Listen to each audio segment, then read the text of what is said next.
અમદાવાદ શહેરમાં આવેલો સુભાષ બ્રિજ હવે નવી ઓળખ સાથે ફરી ઊભો થવાનો છે, જ્યાં તેના નવીનીકરણની કામગીરી પૂરજોશમાં શરૂ કરી દેવામાં આવી છે।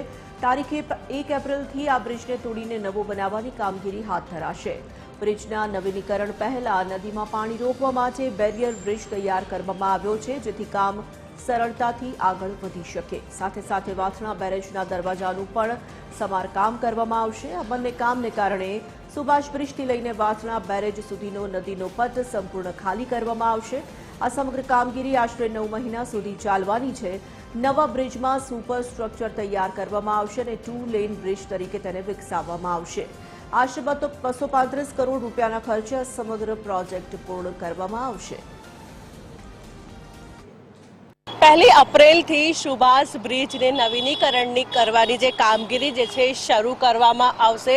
વાત કરવામાં આવે તો આ જે કામગીરી જે છે કુલ 9 મહિના દરમિયાન સુધી આ કામગીરી જે છે કરવામાં આવશે।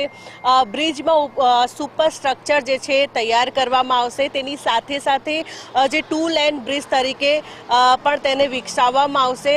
આ જે સમગ્ર પ્રોજેક્ટની જ્યારે વાત કરવામાં આવે તો અમદાવાદ મ્યુનિસિપલ કોર્પોરેશન દ્વારા જે કુલ 235 કરોડના ખર્ચે આજે બ્રિજ જે છે ખાસ તો તૈયાર કરવામાં આવશે। હાલની જ્યારે વાત કરવામાં આવે તો આ બ્રિજના નવીનીકરણ પહેલા નદીમાં પાણી જે રોકવા માટે પણ જે બ્રિજ બેરિયર બ્રિજ પણ તૈયાર કરવામાં આવ્યો છે।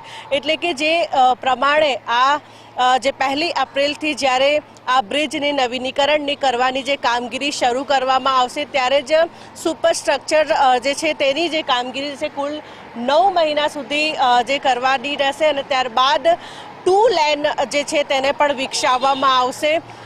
જે પ્રમાણે 9 મહિના દરમિયાન સુપર સ્ટ્રક્ચર જ્યારે તૈયાર કરી દેવામાં આવશે ત્યારે આ બ્રિજ જે છે લોકો માટે ખુલ્લો મૂકવામાં આવશે અને જે 2 લેન જે છે ત્યારબાદ તેની જે કામગીરી જે છે ચાલુ રહેવાની છે। કેમેરામેન પ્રમોદ સોલંકી સાથે મોનિકા રાજપૂત, TV 13 ગુજરાતી, અમદાવાદ।